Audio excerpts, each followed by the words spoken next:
नरसिंह मेहता को राग भी दिया और वह राग सिखाया भी ठाकुर जी ने। यह भी समझने वाली बात। नरसिंह मेहता छोटे से, उनको कहां संगीत आता है? राग दिया भी ठाकुर जी ने, तो फिर नरसिंह मेहता बोले नाथ ये गाना कैसे है? तो फिर ठाकुर जी ने गा के सिखाया भी, ऐसे गाना है।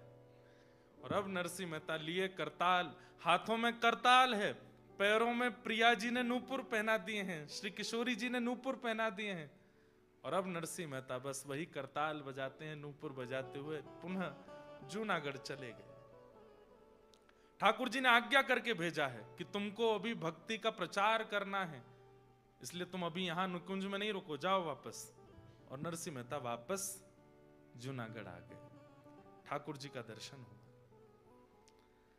लौट करके आए नरसिंह मेहता। अब तो जित देखूं उतित श्याममयी, जहां देखते हैं वहीं ठाकुर जी दिखाई देते हैं उनको। कहां जाएं? तो घर गए अपने बड़े भैया के पास, भाभी के पास। जैसे ही पहुंचे, नरसिंह मेहता के वैसे ही चिड़े हुए थे भैया भाभी दोनों।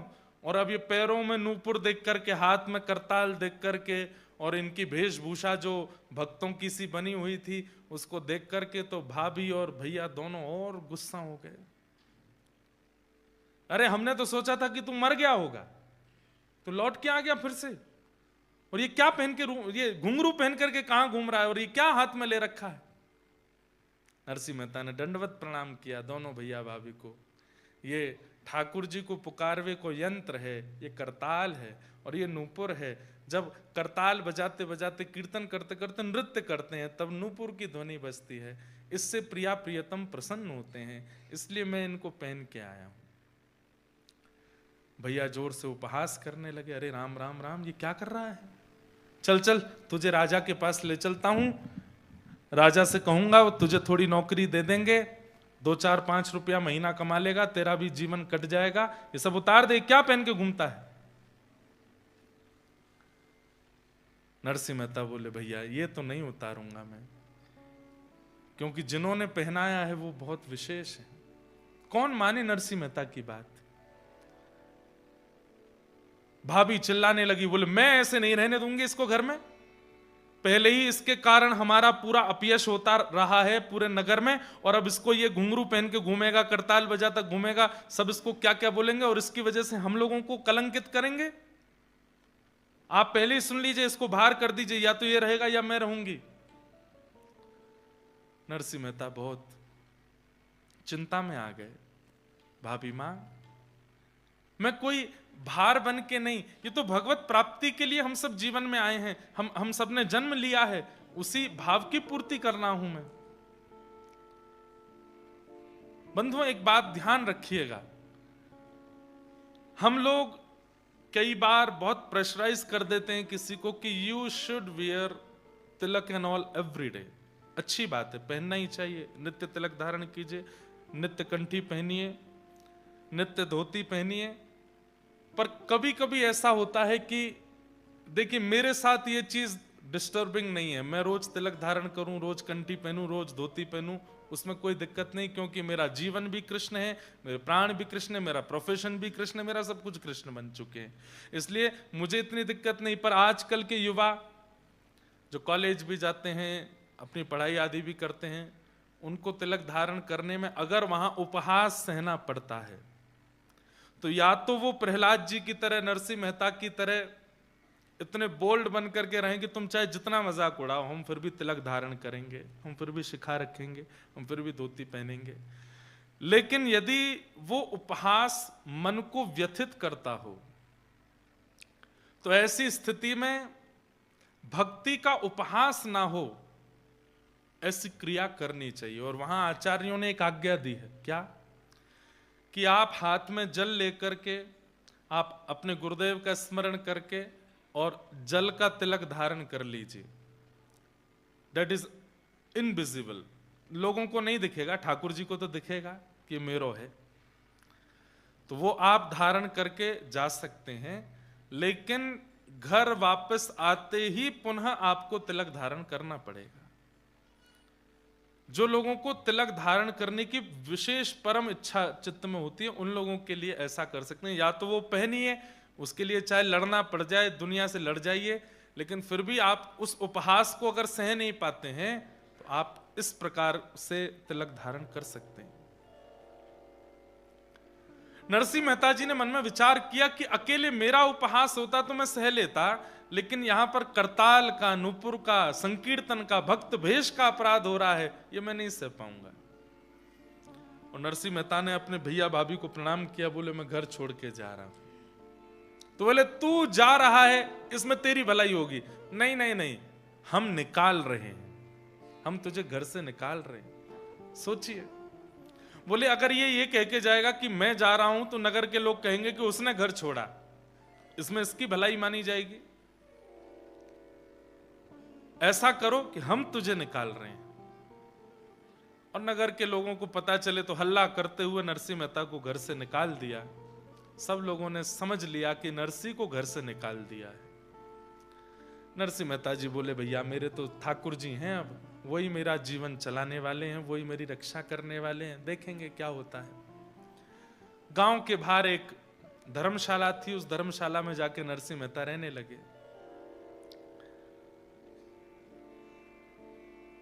वहीं बैठ करके अपना भजन करते थे। तभी पास के एक गांव में एक ब्राह्मण रहते थे, उनकी बेटी का नाम था मणिक गौरी। तो मणिक गौरी ने अपने पिता से कहा था कि मैं ऐसे वैसे किसी से ब्याह नहीं करूंगी, मैं ऐसे से ब्याह करूंगी जिससे ब्याह करके मेरे भजन में वृद्धि हो, मुझे भगवत मिलन में और सहायता हो। मुझे धनवान नहीं चाहिए, मुझे रूपवान नहीं चाहिए, मुझे साधक भक्त व्यक्ति चाहिए जिससे मैं ब्याह करूं। पिताजी बोले ऐसा लड़का कहां मिलेगा, जगह जगह ढूंढते रहे, कहीं नहीं मिला। तो उन पिता ने ठाकुर जी की आराधना की, ध्यान से सुनिएगा, खूब आराधना की और कहा कि मेरी पुत्री जैसा वर चाहती है वैसा वर इस संसार में मिलेगा। एक दिन ठाकुर जी पहुंच गए स्वप्न में और उनसे जाकर के बोले पास का एक स्थान है जूनागढ़, बोले हाँ, वहां धर्मशाला में एक रहता है नागर वंशीय ब्राह्मण है, उसका नाम है नरसिंह मेहता, तुम्हारी बेटी का उससे ब्याह कर दो। सोचिए, everything is designed and scripted by Thakur ji of Narsinh Mehta. हम लोग अपने जीवन का निर्माण स्वयं करते हैं, इसलिए जीवन में आने वाली विपत्ति भी हमको ही सहनी पड़ती है। लेकिन नरसिंह मेहता ने ऐसा समर्पण किया है ठाकुर जी को कि सब कुछ ठाकुर जी डिजाइन कर रहे हैं। क्या खाना है, क्या पहनना है, कहां जाना है, किससे मिलना है, कब बैठना है, ये सब कुछ ठाकुर जी डिसाइड कर रहे हैं। यही असली भक्त का स्वरूप होता है। मैं बहुत प्रशंसा के रूप में नहीं कह रहा हूं या अभिमानवश नहीं कह रहा हूं, पर हमने भी अपने लाल जी को अपना जीवन अर्पित कर रखा है। वो जैसा चाहते हैं वही होता है। उनकी इच्छा के बिना इस तन के ऊपर वस्त्र भी नहीं आता, ये निश्चित बात है। उनकी इच्छा के बिना मैं विदेश में भी कहीं नहीं जाता। नायरोबी आने के लिए भी पर्ची डालनी पड़ती है कि आप चलोगे, वो हां बोलते हैं तो ही आते हैं। और भी जहां कथाएं होने हैं सब जगह की, भारत में तो अब नहीं जाते लाल जी, अब विवाह के बाद लाल जी का विवाह हो गया, तब से लाल जी घर विराजने की ज्यादा संभावना। बाकी ईच एंड एवरीथिंग सब लाल जी डिसाइड करते हैं कि क्या होना है क्या नहीं।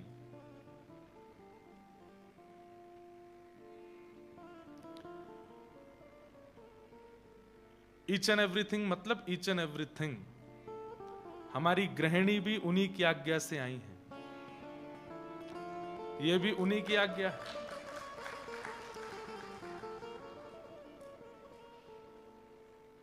अब जीवन में जो कुछ भी है सब उन्हीं की आज्ञा है। ये गाड़ी लें नहीं लें, यहां पे जाएं नहीं जाएं, यहां घर बनाएं नहीं बनाएं, उससे मिलें नहीं मिलें, सब कुछ ठाकुर जी डिसाइड करते हैं। और यही जीवन होना चाहिए, ऐसा ही होना चाहिए। उसमें अपने को एक चीज होती है कि जब सब कुछ ठाकुर जी ने विचार करके दिया है तो उसमें होने वाली आपत्ति विपत्ति संपत्ति वह सब भी ठाकुर जी की जिम्मेवारी है, वो देखेंगे, वो संभालेंगे।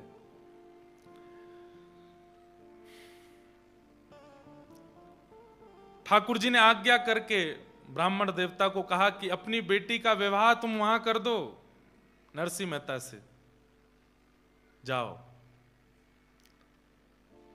यहां पर उन ब्राह्मण देवता ने अपनी बेटी मणिक गौरी का ब्याह नरसिंह मेहता से किया। नरसिंह मेहता जी ने भी ब्याह कर लिया, गृहस्थाश्रम में प्रवेश किया। आपकी पहली बेटी हुई जिसका नाम था कुमरी बाई। क्या नाम था? कुमरी बाई। ब्याह के 2 साल बाद प्रथम पुत्री हुई कुमरी बाई, जिसको आप नन्ही नन्ही कह के बुलाते थे। क्या बोलते थे? नन्ही। जैसे बालक, पिता अपने बालक को प्यार से बुलाता, तो ऐसे ही नन्ही नन्ही बोलते थे। उसी से उनका फिर कालांतर में नाम नानी हो गया और सब उनको नानी बाई बोलने लगे। और वही कथा फिर कल आएगी, नानी बायनो मायरो, जिनका भात भरने के लिए स्वयं ठाकुर जी गए थे। ये वही नन्ही नन्ही बाई, इनका नाम क्या था? कुमरी बाई, असली नाम कुमरी बाई। नरसिंह मेहता जी के फिर दूसरे एक पुत्र हुए, उनका नाम था श्यामल दास। इनकी बारात में भी ठाकुर जी गए थे। कितना सुंदर प्रसंग है, अभी सोच के ही मुझे गूज़बम्स हो रहे हैं। इनकी बारात भी ठाकुर जी लेके गए थे। सब कुछ नरसिंह मेहता के जीवन में अपना कुछ है ही नहीं, सब ठाकुर जी कर रहे हैं। और तीसरी इनकी एक पुत्री हुई, उनका नाम था रत्नाबाई। ये 3 संतान हुई नरसिंह मेहता की। धर्मशाला में रहते थे छोटे छोटे बच्चे। तो एक दिन पत्नी ने कहा, हम भक्ति करते हैं, भजन करते हैं, ठाकुर जी की सेवा करते हैं, आप प्रवचन करते हो। अपनी पत्नी बच्चों को प्रवचन सुनाते थे नरसिंह मेहता, और फिर कीर्तन करते थे। बोले सब अच्छा है, पर ये धर्मशाला में बच्चे रहते हैं, मैं रहती हूं, कोई भी आ जाता है, कोई भी, तो इससे थोड़ा मुझे लगता है कि कैसे करें, कहीं हम घर नहीं बना सकते। नरसिंह मेहता बोले, देखो देवी, हम अपने लिए घर बनाएं ये हमारा स्वभाव नहीं, ठाकुर जी के लिए घर बनेगा और ठाकुर जी कृपा करेंगे तो ठाकुर जी के लिए घर बनेगा। अब जब तक ठाकुर जी को धर्मशाला में बढ़िया लग रहा है तब तक रहेंगे, जब ठाकुर जी की इच्छा होगी तो घर में भी जाएंगे। मतलब इतनी सी भी अपनी इच्छा नहीं है, ठाकुर जी की इच्छा। तभी एक सेठ उस धर्मशाला में आए, नरसिंह मेहता जी से मिले, उनका प्रवचन सुना। प्रवचन सुन के बड़े प्रसन्न हुए, दक्षिणा प्रदान की। नरसिंह मेहता जी की पत्नी ने भोजन बना करके उनको पवाया। वो सेठ जी बोले, मैं बहुत प्रसन्न हूं नरसिंह जी, आप यदि आज्ञा करें तो मैं आपको जूनागढ़ में जगह खरीद के घर बनवा के दे दूं। पत्नी की तो आंख खुल गई, बोले कि बोल दो, ठाकुर जी नहीं भेजा है। नरसिंह मेहता बोले, देखो हमको तो घर नहीं चाहिए, हमको तो कहीं नहीं रहना है, पर ठाकुर जी चाहेंगे तो। बोले नहीं नहीं, ठाकुर जी ही चाह रहे हैं, इसीलिए हम आपसे कह रहे हैं। खूब कहा। नरसिंह मेहता बोले, मैं कैसे मान लूं कि ठाकुर जी चाह रहे हैं। बहुत देर तक तो वो सेठ जी बताते रहे कई बात, लेकिन नरसिंह मेहता नहीं माने। अंत में आकर के उन्होंने अपना असली रूप दिखाया। वो कोई और नहीं, श्री अक्रूर जी महाराज थे, जो भगवान को वृंदावन से मथुरा लेकर के गए थे, ठाकुर जी के काका जी। अक्रूर जी जब प्रकट हुए देव रूप, जब नरसिंह मेहता ने देखा, बोले आप कौन है? बोले मैं अक्रूर हूं, ठाकुर जी को मथुरा से, वृंदावन से मथुरा में ही लाया था, वहां से फिर यहाँ द्वारिका में भी मैं हूं, मैं काका हूं ठाकुर जी का।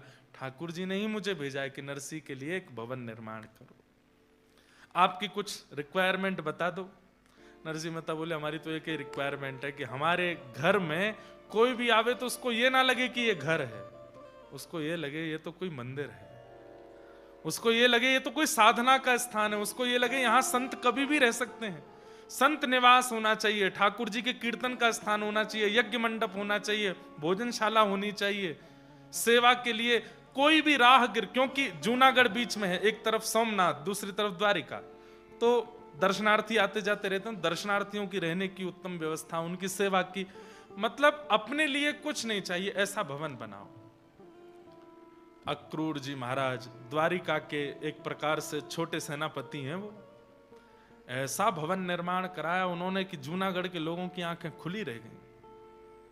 अद्भुत भवन। लेकिन नरसिंह मेहता वहां जैसे ही पहुंचे, जाकर के प्रणाम किया, ठाकुर जी को विराजमान किया, पत्नी बच्चों के साथ प्रवेश किए, रात भर सोए नहीं। पत्नी बोली, क्या हुआ? मन नहीं लग रहा है। क्यों? अरे इस घर में हम रह रहे हैं तो ऐसा लग रहा है हम स्वामी हैं इस घर के, कोई होना चाहिए साथ में, कोई साधु, कोई महात्मा, कोई साधक, कोई भक्त, वो रहे हमारे साथ। तभी जूनागढ़ में कुछ सूरदासों का आगमन हुआ। सूरदास जानते हैं जिनके नेत्र नहीं होते। ऐसे 16-17 सूरदास आए, ध्यान से सुनिएगा, जो एक दूसरे का कंधा पकड़ के चलते थे, दिखाई नहीं देता था। आगे वाला छड़ी पकड़ के चलता, बाकी सब उसके एक दूसरे के कंधे पकड़ लेते। और इनका काम क्या था सूरदासों का? घर हर द्वार पर जाते और मंजीरा बजा करके कीर्तन करते। घर के व्यक्ति की अगर श्रद्धा होती तो वो इनको भोजन दे देता, दक्षिणा दे देता, खा पी करके वहीं गुजर बसर कर लेते। फिर दूसरे घर में जाते, वहां थोड़ी देर कीर्तन करते। ऐसे एक दिन नरसिंह मेहता ने घर के बाहर देखा तो 17 सूरदास एक दूसरे के पीछे कंधा पे हाथ धरे चल रहे थे, हाथ में मंजीरा, करताल, कीर्तन जैसे ही करने लगे नरसिंह मेहता के द्वार के बाहर, तुरंत अपनी पत्नी के साथ गए, सबके चरण वंदन किए, चरण धोए, चरण धो करके माला पहनाई। नरसिंह मेहता बोले, आप सब कौन हैं? बोले, हम सब सूरदास हैं, ठाकुर जी का कीर्तन करते हैं, घर घर के बाहर जाकर के कीर्तन करते हैं, फिर जो मिल जाता है उससे पाते हैं। बोले, आप ठाकुर जी की प्राप्ति के लिए भजन करते हो कि भोजन के लिए भजन करते हो? तो उन्होंने कहा, अभी तो भोजन के लिए कर रहे हैं, पर भोजन सहज ही मिल जाएगा तो ठाकुर जी के लिए करने लगेंगे। नरसिंह मेहता बोले, तो आप सही जगह आए हो, आज से ये भवन आपका है और आप यहीं रहेंगे हमारे साथ। सबकी उम्र पूछी, सुनिएगा ध्यान से। क्यों उम्र पूछी? बोले, नरसिंह मेहता से जो छोटे हैं वो सब छोटे भाई, और जो बड़े हैं वो सब बड़े भाई, और तो परिवार है नहीं, यही मेरा परिवार। पत्नी से कहा, ये जेठ हैं, ये 3-4 जो हैं, और ये बाकी के जो हैं तुम्हारे देवर हैं, इनसे घूंघट करके रहना, इनको रोज प्रणाम करना। और पत्नी भी उसी भावना से उन सबको प्रणाम करती। गली मोहल्ले के लोग पूछते, अरे नरसिंह ये कौन है? बोले, रिश्तेदार हैं हमारे। अच्छा, दूर के होंगे? बोले, दूर के नहीं है, सबसे करीब के हैं, सबसे करीब के हैं। बोले, अच्छा, किनके बालक हैं? बोले, ठाकुर जी के बालक हैं, ठाकुर जी हमारे प्राण हैं और उनके ये सब बालक हैं, इसलिए हमारे सबसे करीबी हैं। अंतिम दिन तक, नरसिंह मेहता जी के अंतिम दिन तक ये सारे सूरदास उनके साथ ही रहे। एक दिन भी सूरदासों को दूर नहीं किया नरसिंह मेहता जी ने। नरसिंह मेहता कभी कभी उन सूरदासों के सामने बैठ करके कहते, आप कितने भाग्यशाली हो। बोले, क्यों? ठाकुर जी ने आपको नेत्र नहीं दिए। बोले, ये इसमें भाग्य क्या है हमारा? तब नरसिंह मेहता कहते, हरि में नैनहीन तुम नैना, हरि में नैनहीन तुम नैना। मैं नैनहीन हूं, इसका मतलब क्या है? मेरे नेत्र ठाकुर जी आप ही हो। थाम उंगरिया जौन डगरिया, थाम उंगरिया जौन डगरिया, थाम उंगरिया जौन डगरिया, थाम उंगरिया जौन डगरिया। ले चालो तुम जानो, ले चालो तुम जानो, हरि में नैनहीन तुम नैना, हरि में नैनहीन तुम नैना। मैं नैनहीन हूं पर मेरे नेत्र आप हो। और नेत्रों का काम है वो अच्छे स्थान को देख के हमको वहां ले चलते हैं।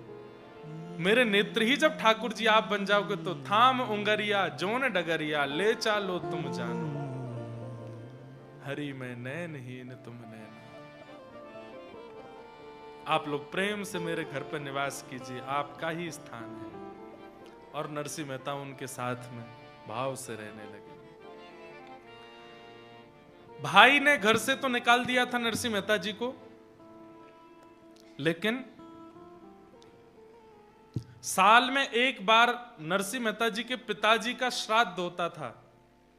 उस श्राद्ध में बड़े भैया इनको कहते थे कि उसमें तुम आ सकते हो, बाकी तुम साल भर मत आना, पर पिताजी का माताजी का श्राद्ध होता है उसमें आ सकते हो।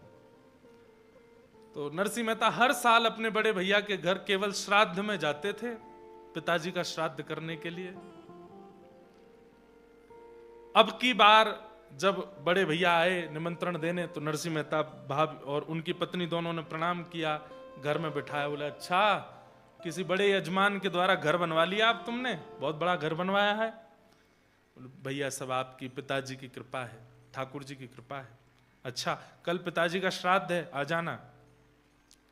जी भैया मैं आ तो जाऊंगा, लेकिन एक थोड़ी सी बात है। बोले क्या? हमारे परिवार में अब 3 बालक, मैं, मेरी पत्नी, हम ही नहीं हैं, हमारे साथ में 16 सूरदास भी हैं, वो भी आएंगे, वो हमारे ही परिवार के हैं, वो भी आएंगे, तो आप थोड़ी सी व्यवस्था ज्यादा रखना। और भैया एक बात और। बोले क्या? अब मेरे नियम बहुत हो गए, मैं सुबह से सेवा करता हूं ठाकुर जी की, तो मैं जल्दी नहीं आ पाऊंगा, मैं सेवा पूरी करके ही आ पाऊंगा। अब ये बातें कहीं तो बड़ी सहजता से थी नरसिंह मेहता ने, लेकिन उनके भैया को बहुत चुभ गई। अच्छा ये बाहर के व्यक्ति, हमारे नाम के नहीं, गोत्र के नहीं, कुल के नहीं, खानदान के नहीं, इनको लेके आएगा तू श्राद्ध में? सुन, हम तो तुझ पर कृपा करे बैठे थे कि 365 दिन में एक दिन तुझे अपने घर आने देते थे, अब वो भी बंद। आज से तेरा मेरा रिश्ता सब खत्म, बिल्कुल आने की जरूरत नहीं है। इन लोगों को लेकर के आएगा तो बिल्कुल आने की आवश्यकता नहीं है। नरसिंह मेहता जी के जब भैया चले गए संबंध तोड़ के, तो सब लोगों ने कहा अब नरसिंह, पिताजी का श्राद्ध तो श्राद्ध है, बड़े भैया ने तो घर से निकाल दिया, अब तुमको अलग से करना पड़ेगा। नरसिंह मेहता जी बोले करेंगे, व्यवस्था है? बोले व्यवस्था तो नहीं है। बोले चलो कुछ ना कुछ व्यवस्था बनेगी। तो नरसिंह मेहता जी बोले एक मेरे सेठ जी हैं, मेरे यजमान हैं, उनको मेरा कीर्तन भजन बहुत अच्छा लगता है, मैं उनसे कुछ कर्जा ले लूंगा, उससे अपने पिताजी का श्राद्ध करूंगा, मैं व्यवस्था कर लूंगा। उससे पहले ब्राह्मणों को निमंत्रण दे आता हूं, और देवी तुम रसोई घर तैयार रखना, सेठ जी से कर्जा लेकर के आऊंगा, सामग्री ले लेंगे और फिर पिताजी का श्राद्ध हम लोग यहीं कर लेंगे। यहां पर बंधुओं, जब व्यक्ति विपरीत होते हैं ना, तो वो सब लोग ईर्ष्या में आ जाते हैं। नरसिंह मेहता जी का घर बन गया, नरसिंह मेहता जी को इतने लोग सुनने लगे, इन सब से जूनागढ़ के ब्राह्मण वंशीय लोग सब चिढ़ने लगे थे नरसिंह मेहता जी से। सब लोग ध्यान से इधर देखो, कथा सुनो, बहुत सुंदर प्रसंग है। नरसिंह मेहता जी कुछ ब्राह्मणों के पास गए, अपने कुल पुरोहित के पास जाकर के कहा कल पिताजी का श्राद्ध है, आप आ जाना। तो कुल पुरोहित बोले हम तो तुम्हारे बड़े भैया को वचन दे चुके हैं, उसके पास जाएंगे, और एक दिन में 2 श्राद्ध नहीं खाने चाहिए, हम तो नहीं आ पाएंगे, कहीं और व्यवस्था करो। नरसिंह मेहता जी किसी और ब्राह्मण के पास गए, वो ब्राह्मण भी नरसिंह मेहता जी से चिढ़ता था। तो उसने कहा नरसिंह जी दाम वाम है कि नहीं है, करवा पाओगे श्राद्ध? बोले कि करेंगे सब, आप बस आ जाइएगा। बोले ब्राह्मण भोजन के लिए कुछ व्यवस्था? बोले कि हाँ 4-5 ब्राह्मणों को तो भोजन पवा देंगे, आप आज्ञा कर दीजिए किनको निमंत्रण देना। बोले तुम क्या जाओगे निमंत्रण, मैं ही बुला लाऊंगा अपने साथ, तुम जाके बस व्यवस्था करो। नरसिंह जी बोले बड़ी कृपा, आप 5 ब्राह्मणों को लेके आ जाइएगा कल। ठीक है। नरसिंह जी जैसी गए, उस व्यक्ति ने सोचा 5 ब्राह्मण, पूरे जूनागढ़ को निमंत्रण दूंगा कल मैं, कल तेरे यहां भीड़ होगी, तमाशा होगा और हम देखेंगे, इतने ब्राह्मण आ जाएंगे, और जब नहीं पवा पाएगा नरसिंह मेहता तो फिर गालियां पड़ेंगी, तब आएगा आनंद। उस ब्राह्मण ने पूरे जूनागढ़ के ब्राह्मणों को निमंत्रण दे दिया। अरे नरसिंह मेहता ने बुलाया है, अरे हाँ हाँ बड़ा घर बन गया अब तो भैया, अब तो जरूर वो भोजन बढ़िया ही पवाएगा कुछ, कल चलते हैं उसके यहां प्रसाद पाने के लिए। यहां नरसिंह मेहता जी ने पत्नी से कहा देवी अब तुम तैयारी रखना, मैं ब्राह्मण देवता को बोला 5 ब्राह्मण कल आएंगे, एक पुरोहित जी आएंगे, और मैं सेठ जी के पास जा रहा हूं, उनसे थोड़ी व्यवस्था उधार ले आता हूं। 17 सूरदासों से भी कह गए आप भी ध्यान रखिएगा अपना। बोले हाँ ठीक है। नरसिंह मेहता जी उस सेठ जी के पास गए, सेठ जी से कहा ऐसे ऐसे पिताजी का श्राद्ध है, कुछ दे दीजिए आप, मैं आपको चुका दूंगा। सेठ जी बोले अगर मैं कोई दूसरा ऑफर दूं तो? क्या ऑफर? बोले आपको चुकाना नहीं पड़ेगा, जितना चाहोगे मैं दे दूंगा, पर आपको चुकाना नहीं है, कुछ और करना पड़ेगा। नरसिंह मेहता बोले क्या करना है? बोले मुझे कीर्तन सुना दीजिए, बैठ करके थोड़ा कीर्तन सुना दीजिए, और मैं जितने चाहूं उतने कीर्तन मुझे सुना दीजिए, मैं आपको जितना कहोगे उतना कर्जा दे दूंगा, उधार दे दूंगा आपको। नरसिंह मेहता बोले मैं कीर्तन तो सुना दूंगा, लेकिन समय का आप ध्यान रखना, क्योंकि मैं तो डूब जाता हूं कीर्तन में, और मैं कहीं कीर्तन में डूब गया और वहां ब्राह्मण आ गए और मैं नहीं पहुंचा, सामग्री नहीं बनी, तो फिर लेने के देने पड़ जाएंगे। सेठ जी बोले आप चिंता नहीं करो, आप आंख बंद करके कीर्तन करो, मैं आंख खोल के सुनूंगा।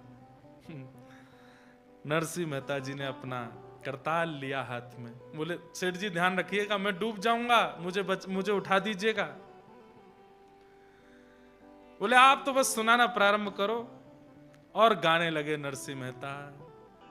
ऐसा कीर्तन किया नरसिंह मेहता ने, 18 घंटे निकल गए कीर्तन करते करते। सेठ जी जो बोले थे कि मैं आपको उठा दूंगा, वो खुद नाचने लगे, खुद मंत्रमुग्ध होकर के नृत्य करने लगे। लेकिन जैसे ही नरसिंह का कीर्तन ठाकुर जी के कान में पड़ा, द्वारिका में बैठे ठाकुर जी छटपटाने लगे। रुक्मणी जी बोली क्या हुआ? बोले अरे वहां पर पूरा जूनागढ़ नरसिंह के घर आज प्रसाद पाने के लिए आ रहा है, नरसिंह मेहता के पिता का आज श्राद्ध होना, और ये यहां बैठ के कीर्तन गा रहा है, क्या करूं?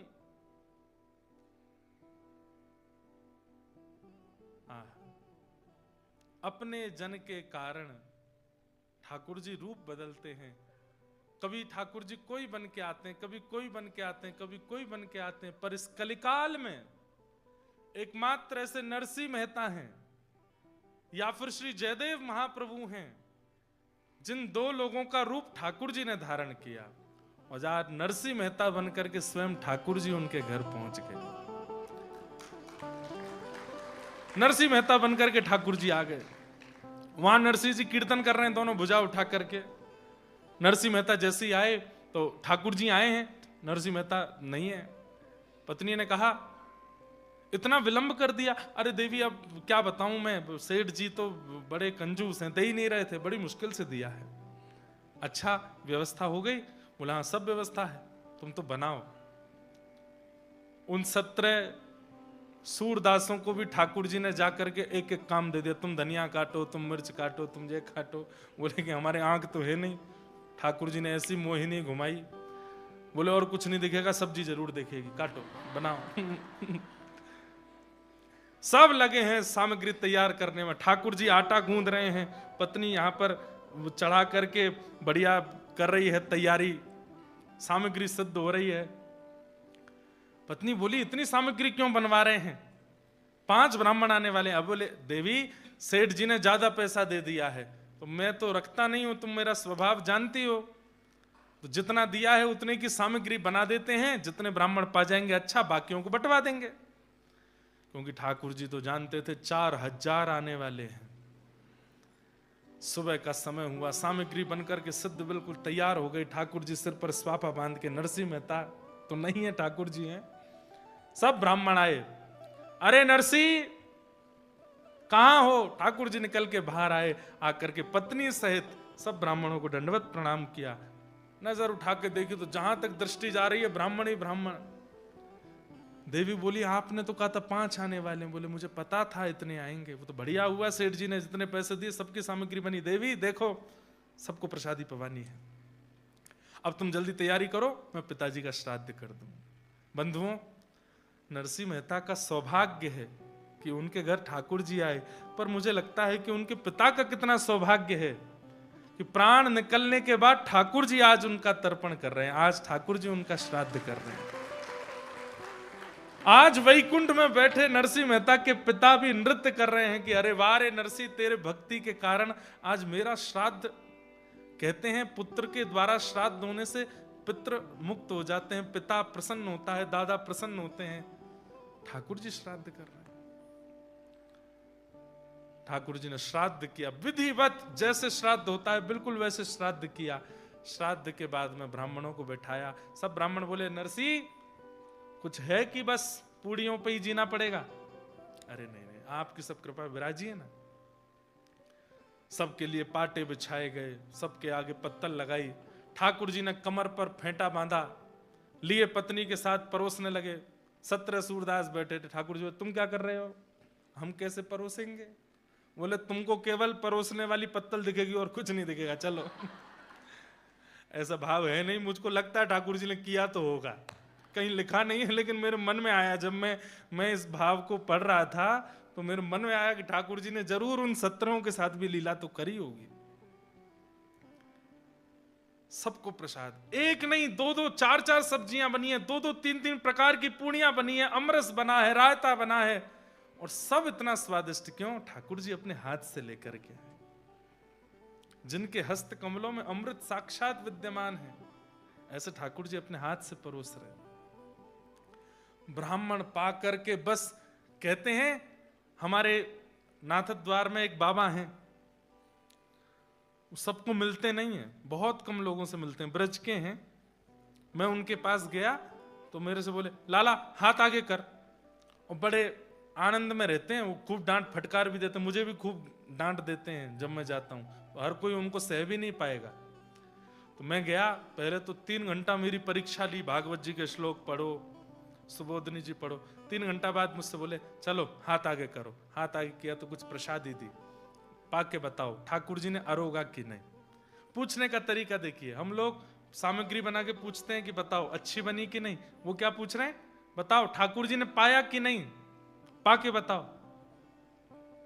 मतलब इसके स्वाद से ये बताओ कि ठाकुर जी ने भोग लगाया कि नहीं। तो मैंने पाया, मैंने कहा हाँ बाबा अच्छा है, ठाकुर जी ने पायो है। तो बोले झूठ बोल लो है, नहीं पायो ठाकुर जी। दूसरी सामग्री दी, मैंने पाई, मैंने कहा ये तो ठाकुर जी ने भोग लगाई। बोले ना, ये भी भोग नहीं लगाई। तीसरी सामग्री जो उन्होंने दी पता नहीं क्या थी, मुझे याद नहीं, पर वो पाते ही मेरे नेत्र बंद हो गए और मैं पाने में व्यस्त हो गया। तो फिर बोले ये ठाकुर जी ने पायो है, ये ठाकुर जी ने अरोगो है। जहां बता दिया गया हो, वृंदावन से लौट करके अनुभव बता दिया गया हो, तो समझो वृंदावन नहीं गए थे। और वृंदावन से आकर के अनुभव बता नहीं पाए हो, तब समझो कि यहां वृंदावन से आए हो। कथा कैसी लगी? अच्छी लगी, बहुत अच्छी थी, बहुत बढ़िया। इतना सब बता दिया गया तो समझो कि कथा सुनी नहीं, पर कथा कैसी लगी? बोले बस शब्द नहीं है, ये सुनी कथा। आज ऐसा प्रसाद बना है कि सब ब्राह्मण सिर हिला रहे हैं, वारे नरसी वारे नरसी। जो सब चिढ़ के मारे आए थे, सब प्रसाद पाकर के मुरीद हो गए नरसिंह मेहता जी के। सब अपने दोनों भुजा उठा के आशीर्वाद देने लगे। बोले अरे नरसी, तेने तो इतना तृप्त कर दिया है भैया, ठाकुर जी तेरा खूब भलो करे, तू खूब ऐसी आनंद करे।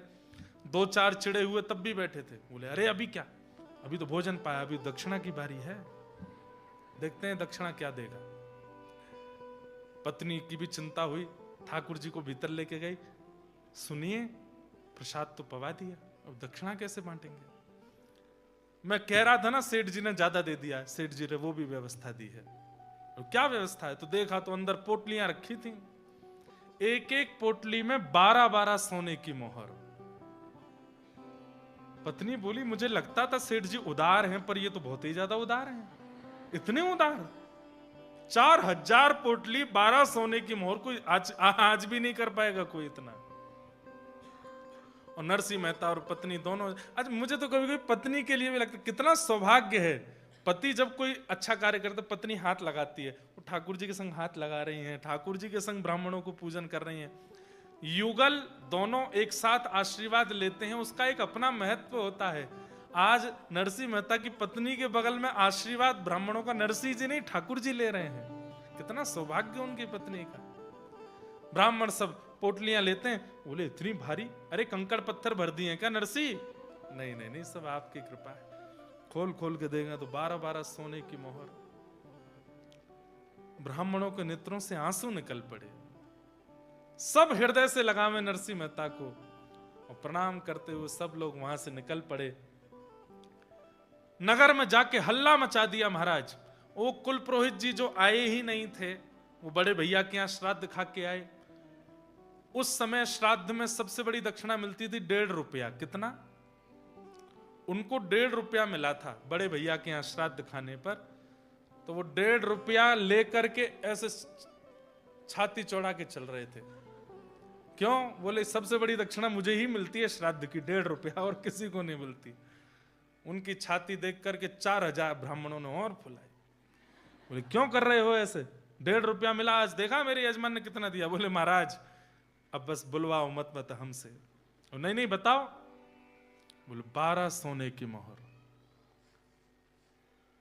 अरे झूठ बोलते हो? बोले नहीं हम सत्य बोल रहे हैं, 12 सोने की मोहर, एक को नहीं सबको।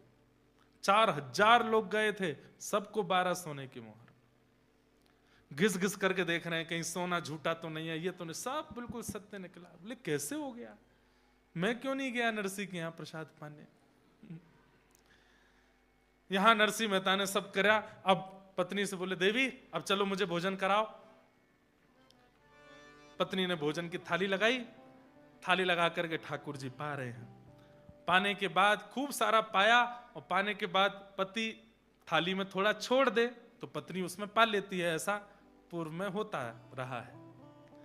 पत्नी दूसरी थाली नहीं लगाती, वो पति की थाली में ही पा लेती है।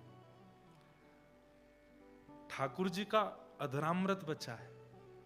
ठाकुर जी ने सब पाया। वो देवी अब तुम पालो, मैं हाथ हस्त प्रक्षालन करके आता हूं। और ठाकुर जी प्रसाद पा करके उठे, उठ करके हस्त प्रक्षालन करने गए। वो बोले ध्यान लगा के देखूं नरसिंह कर क्या रहा है। देखा तो नरसिंह जी अभी भी नाच रहे हैं करताल लेकर। वाह रे नरसिंह, तू ऐसे नाचता रहेगा तो द्वारिका छोड़ के मुझे तेरे घर पर रहना पड़ेगा। ठाकुर जी ने तुरंत चुटकी बजाई और नरसिंह मेहता का जो भाव चल रहा था वो भाव तुरंत धूमिल हुआ। अचानक से नरसिंह मेहता जी का मन उच्चाटित हुआ, नेत्र खुले। देखा तो सेठ जी पूरा परिवार निहाल पड़ा है सामने, वो भी नाच रहे हैं। सेठ जी क्या समय हो गया? उस समय का तो पता नहीं कितना हो गया। बाहर जाके पूछा, बोले कि भैया हमारा कीर्तन कितनी देर से? बोले कम से कम 20-25 घंटे हो गए भैया, कल सुबह शाम को शुरू किया, आज की शाम हो गई है। नरसिंह मेहता बोले ब्राह्मणों ने उपद्रव कर दिया होगा, मेरी पत्नी को आज बहुत गालियां दी होगी, कहीं घर से ही नहीं निकाल दिया हो। अरे क्या हो रहा होगा? बेचारे उन 17 सूरदासों के तो कपड़े फट गए होंगे।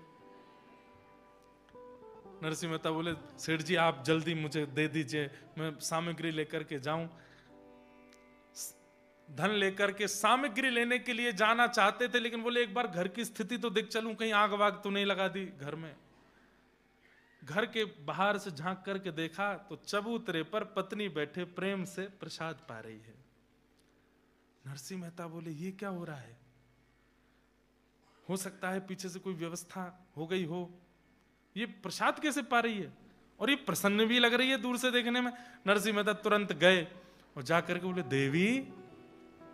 हाँ जी आ गए हाथ धो के, आओ बैठो। नहीं देवी मुझे पता है तुम क्रोध में बोल रही हो, मुझे 24 घंटा हो गया, मेरे से गलती हो गई। ब्राह्मणों ने ज्यादा कुछ तो नहीं कहा ना? घर में वो 17 सूरदास भी ठीक है ना? घर की स्थिति तो कोई क्या बोल रहे हो आप? ये सब क्या कह रहे हो? अरे मैं कल सेठ जी के यहां गया था, देवी पूरी रात कीर्तन चलता रहा, पूरा दिन अभी जाके कीर्तन विश्राम हुआ और मैं आया हूं। पत्नी ने जैसी ये बात सुनी बोले आप क्या बोल रहे हैं? सुबह श्राद्ध हुआ है, 4000 ब्राह्मण आए थे, मैंने आपने हम सबने मिलकर के सामग्री बनाई। अरे मुझे तो आश्चर्य था 17 सूरदास कैसे देखने लगे, बिल्कुल बारीक मिर्च काट रहे थे सुबह। आप क्या कह रहे हैं? नरसिंह मेहता समझ गए मैं नहीं था, बैठ गए। बोले मुझे आज का पूरा दिन याद दिलाना देवी, याद नहीं आ रहा क्या हुआ था आज। पूरा वृत्तांत वो बताती जा रही है और नरसिंह मेहता के नेत्रों से अश्रु आते जा रहे हैं। नेत्र खोल करके अपनी पत्नी का हाथ पकड़ करके बोले मैंने कहाँ छुआ था सुबह तुम्हें? बोले आपने ये हाथ पकड़ा था। वो हाथ लेकर के अपने सिर से लगाने लगे। बोले देवी मैं नहीं था, द्वारिकाधीश आए थे, मैं तो 24 घंटे से वहीं था, ठाकुर जी आए थे, मुझे दिखाओ वो कहां बैठे थे। पत्नी होश खो बैठी, बोले आप सत्य बोल रहे हैं? बोले हाँ मैं सत्य में मैं नहीं था, मैं सेठ जी से पूछवा दूंगा, द्वारिकाधीश आए थे। पत्नी ने बताया यहां बैठे थे, यहां चल रहे थे, फेंटा बांध करके सब्जी बना रहे थे, सबको परोस रहे थे, 12-12 सोने की मोहर ब्राह्मणों को दक्षिणा में दी। नरसिंह मेहता और उनकी पत्नी उन स्थानों को ही प्रणाम कर रहे हैं, उन स्थानों को ही लिपट रहे हैं, बार बार रज उठा के अपने माथे से लगा रहे हैं, हे द्वारिकाधीश बड़ी कृपा आपकी, कैसी कृपा आपने हम पर की है, आप आए थे, आप ही सब क्रिया करके गए। ऐसे श्याम सुंदर